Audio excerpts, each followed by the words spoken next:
देखिए आशीष, good morning. देखिए आशीष, गुरुवार को जो ब्रेकडाउन हुआ था, गुरुवार को जो ब्रेकडाउन, जब 22,000 टूटा था इंट्राडे में क्लोजिंग के वक्त, जब हम शॉर्ट की राय दे रहे थे, शुक्रवार को जो मैं वर्स्ट सोच के आया था कि अगर ये हुआ और वो जो 1 घंटे का पैनिक था आई थिंक इजराइल के रिटेलिएशन से, वो हो गया। वो क्या था? 21,800 मंथली बेस 22,000 के टूटने के बाद वो आ गया। वो क्या था? मंथली बेस था और वो 20 वीक एक्सपोनेंशियल मूविंग एवरेज था, क्योंकि शुक्रवार था तो हमें वीकली चार्ट की गणना भी करनी थी। और निफ्टी बैंक पे सोच के आए थे वर्स्ट केस में करीब 46,600। वो क्या था? 100 वीक एक्सपोनेंशियल मूविंग एवरेज। और वहां से एक पुल बैक आ गए। पुल बैक में क्या नहीं हो पाया? पुल बैक में 22,000 हमने रीगेन कर लिया, लेकिन उस दिन के यानी शुक्रवार के सबसे बड़े कॉल राइटर्स के जोन में आप एंटर करने से घबरा रहे थे, और वो क्या था? 22,200। And same is the case with Nifty bank है। मैं इसलिए कह रहा हूं, मैं अपने उस वर्ड को और उसकी टर्म को जो आगे के 100 पॉइंट में लैंड माइन्स बिछी हुई है उसको डिफाइन करना चाह रहा हूं। क्यों? देखिए, पहले आते हैं इंस्टीट्यूशनल फिगर्स पे।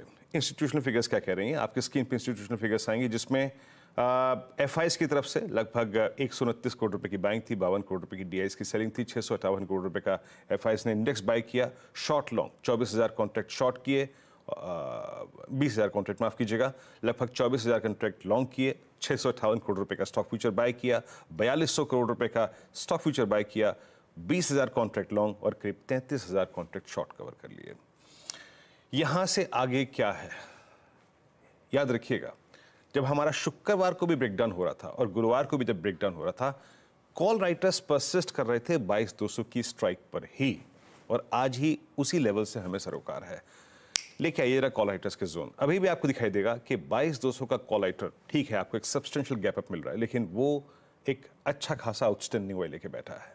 स्ट्रॉन्ग पुट राइटिंग विजिबल थी 22,000 की स्ट्राइक पे, जहां पे आउटस्टैंडिंग वाई अब 78 लाख का है। और पिरामिड्स को जब आप देखेंगे ना आशीष, तो आपको क्लियरली विजिबल है कि ये जोन जिसको मैं एक लोड जोन कह रहा हूं वो क्या है। आपकी स्क्रीन पिरामिड्स आएंगे 22,200, 22,300, 22,400 पे सबसे बड़े कॉल राइटर्स परसिस्ट करते हैं, और 22,000 पे पुट राइटिंग है एक ऐसे सेशन में जिसमें हमने रिवर्सल देखा। मेरी अप्रोच क्या रहेगी? मैं लेवल्स को डिफाइन करता हूं। पहले लेके आइए रेजिस्टेंस 1। रेजिस्टेंस 1 कैसे ऑब्टेन किया गया है, कैसे निकाला गया है? वो है 22,187, 221। ये है पहले कॉल राइटर का जोन।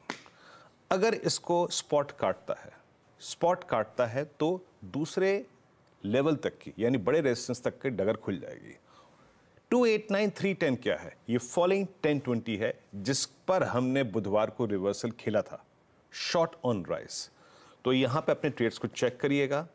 अगर ये पॉइंट क्रॉस हो जाए तो 369 का जोन खुला है, अदरवाइज 289,310 अ क्लासिकल 20-डे exponential moving average reversal possible है, जो रिवर्सल आपको एक बार 22,050 की ट्रैजेक्टरी पे लाके फिर खड़ा कर सकता है। ऐसे अप्रोच कीजिएगा RS1, RS2 को। और याद रखिएगा, बेस 1 इन एनी केस, चाहे वो आज हो, कल हो, या फिर इस मंथली एक्सपायरी वीक में टूटता है, तो सेकेंड रेस्ट बेस के यानी 923, 874 और 810 के चांसेस फिर खुल जाएंगे। ये है मेरी निफ्टी पे अप्रोच। HDFC बैंक का करिश्मा आप ऑलरेडी एक बार देख चुके हैं। अब अर्निंग्स के बाद एग्जैक्टली कितना आएगा मेरे को नहीं मालूम, बट इस पर बैंक निफ्टी पे क्या इंपैक्ट पड़ेगा? बैंक निफ्टी 100 डे का लो लगाया, जो हम वर्स्ट सोच के आए थे शुक्रवार को। 50 डे इंटरडे में रीगेन किया और इंटरडे हाई था 20 day exponential moving average. Pyramids लेके आइएगा। आपको एक कॉल राइटर नजर आएगा 48,000 का, वो थोड़ा दूर बैठा हुआ है, ये वाइल्ड ब्लू कैंडल। और नीचे पुट राइटर्स जहां पे विजिबल है वो है आशीष 47,000, ये वाइल्ड ऑरेंज कैंडल। रेजिस्टेंस लेके आइएगा। यहां भी सेम केस है जैसे निफ्टी का केस था। RS1 लेके आइएगा, डिफाइन करता हूं मैं। 47,667,825 क्या है? ये है फॉलिंग 1020। याद रखिएगा, ये है फॉलिंग 1020। और 48,000 पे मैंने क्या समझाया आपको? ये था कॉल राइटर। यानी इस 300 पॉइंट पे शुक्रवार के लॉन्ग्स अपने प्रॉफिट्स को कैश में कन्वर्ट करने की पूरी कोशिश करेंगे, संभावना पूरी है। सो बेटर है कि इस जोन में ट्रेड्स पे प्रॉफिट लिया जाए। अगर 48,020 कटता है तो फर्दर स्विंग खुल जाएगा 48,590 तक का। उसको हम बाद में प्ले करेंगे, लेकिन पहले जज करना है कि 48,020 के ऊपर आप सस्टेन कर रहे हैं नहीं कर रहे हैं। बेटर ट्रेड क्या होगा? बेटर ट्रेड होगा अ डिप टुवर्ड्स बेस 1, चाहे वो आज आए चाहे वो कल आए। बेस 1 क्या है? बेस 1 है एग्जैक्टली उसको स्पॉन्सर कर रहा है 275 is your 50-day exponential moving average और 47,10 क्या है आपके पुट राइटर्स का बड़ा जोन। बेटर ट्रेड ये है। और वैसे ही जैसे कि मैंने निफ्टी के केस में कहा था आशीष, बेस 1 का violation in any case on Nifty and Nifty bank base 2 ले आएगा और बेस 2 निफ्टी बैंक में है आपका एग्जैक्टली शुक्रवार का low, that's 100-day exponential moving average. Ashish चलिए, ब्यूटीफुल। ये रीजन था क्यों अगले 100 पॉइंट चैलेंजिंग हो सकते हैं, लेकिन रणनीति आपकी स्क्रीन पे लेवल जो वीरू ने मेंशन करे वो भी ब्यूटीफुली प्रोड्यूसर साहब ने हाईलाइट कर दिए। चलिए अब हर्षदा से जाने जाएं सारे इंपॉर्टेंट स्टॉक्स इन न्यूज।